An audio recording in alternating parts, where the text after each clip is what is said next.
Welcome everybody to Forza Motorsport 7, and today we're taking a look at the 1926 Bugatti Type 35C. So yeah, this is by far the oldest car we've ever had on a Forza game, and it's the oldest car on this game by 6 years, with the Ford Deluxe 5-window coupe only being the next oldest, along with an Alfa Romeo, which is around that time. But yeah, not only the oldest car we've ever had on a Forza game, but also the first 1920s car on a Forza game, first drivable one at least.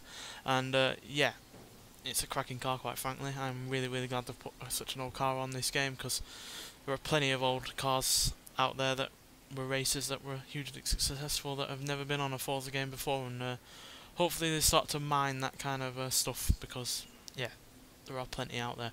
But as for this car, it's a legendary car, quite frankly, for Bugatti and for racing cars in general, quite frankly. But as you can see, it has quite a few quirks about it that are, apparent with the age. As you can see, it's got a starting handle at the front, because obviously the starting motor wasn't invented yet, so you had to wind it up at the front. And yeah, it's got quite a bit of camber as well on the front for handling purposes. And yeah, it's also got the what I assume is the handbrake, as well as the gear lever on the outside of the car, for whatever reason. And yeah, a bunch of weird wiring all the way around the car for some reason. I have no idea what that's for. And then you have to just look at the interior as well for some quirks, because as you can see, you got a lot of the mechanics right next to the driver. It actually looks fairly squeezed if you've got quite wide legs there. And then you got a bunch of levers, etc. on the car that I have no idea what you do there for. Maybe one of them's the choke or something. But for whatever reason, outside of all of that, you've got a clock. I don't know why, but for whatever reason, you've got a clock. Weird, I know, but that's what this car really is in a lot of ways. Weird. But it's also a car that, like I said, is a racing car, and every racing car has to have a great engine, and this does have a great engine for the time.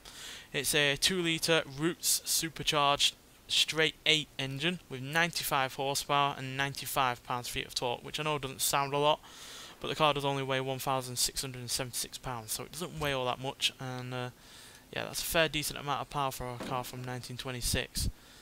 So yeah, certainly does shift, because obviously it's rear-wheel drive as well, with those really rather thin tyres. It doesn't have the best launch ever, but it gets there eventually. And yeah, 50 of these were made, and combined with other Type 35 variants, of which there were many, it won more than 1,000 races overall, which is hugely impressive. And it won several Grand Prix races, as well as the Targa Florio, which it won for 5 consecutive years, from 1925 to 1929. So hugely successful race car for Bugatti, and yeah, obviously put them on the map. Sorry, in terms of that regard. So yeah, it's more than worthwhile on a racing game. This car, I know it's old, but a racing car is a racing car, and it's a racing game. So, like the BMW 328, it more than deserves a place on this game. So yeah, to see what this car is like, we're going to take it out there and see what it can do. So see you when we get there. Alright, to see what this car can do, we're at the Le Mans Bugatti circuit, of course. Got a Bugatti, it's a racing car, and we're going to take it on the Bugatti circuit. What else are we going to do? So yeah, let's see what it can do. So yeah, being a straight 8 supercharged engine, it does sound a little weird, but then plenty of cars back in them days did sound a bit weird. But it does rev up to 6,000 RPM, which is quite high revving for a car from those days. Not even I don't even think the BMW 328 from 13 years later revs this high. And yeah, it's fairly quick as well, quite frankly, especially for a car from 1926. 0 to 16, 10.7 seconds, 0 to 133.8, and it will do 112 miles an hour, which is really rather impressive. The Mercedes-Benz SSK that I talked about in the BMW 328 review could do 120, and that was the fastest car in its day. So for this to be able to do 112 while having way less power than that car is really rather impressive. Now, obviously, handling wise, it's going to be lacking in some regards with those ridiculously thin tyres, and obviously really rather archaic suspension is a little bit of a handful at times, but it's also fun as well. And that's one thing I like about any car on this game, is whether or not it's fun or not, and this is fun. I don't care if it's the oldest car in the game or not. It's fun, and yeah, that's always a good thing. One thing that is annoying, and it's not the car's fault, it's the game's fault, is the fact that you can't see the driver changing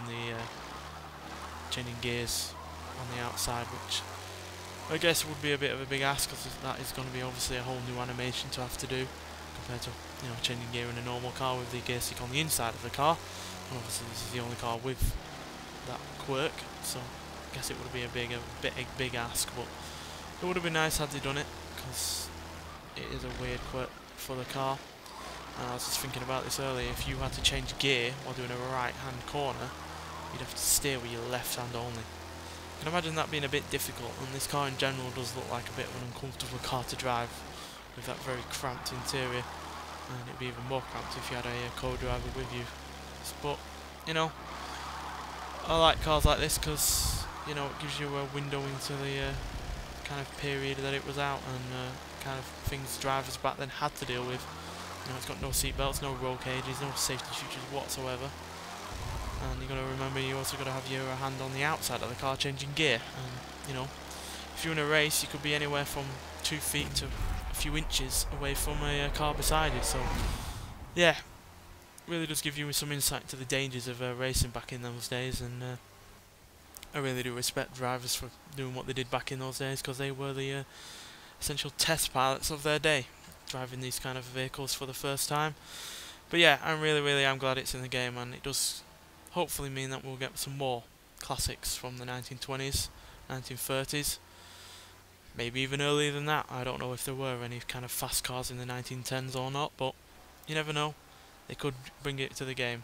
It's all about whether or not you can find the car and find someone willing enough to allow them to use it for the game, because like I said, only 50 of these were made back in 1926, and there's probably not even, you know, 10% of those left, so I imagine it was very difficult to get a hold of this car, but I am glad that they did, because I love it, and yeah, hopefully more of these will be coming in the future.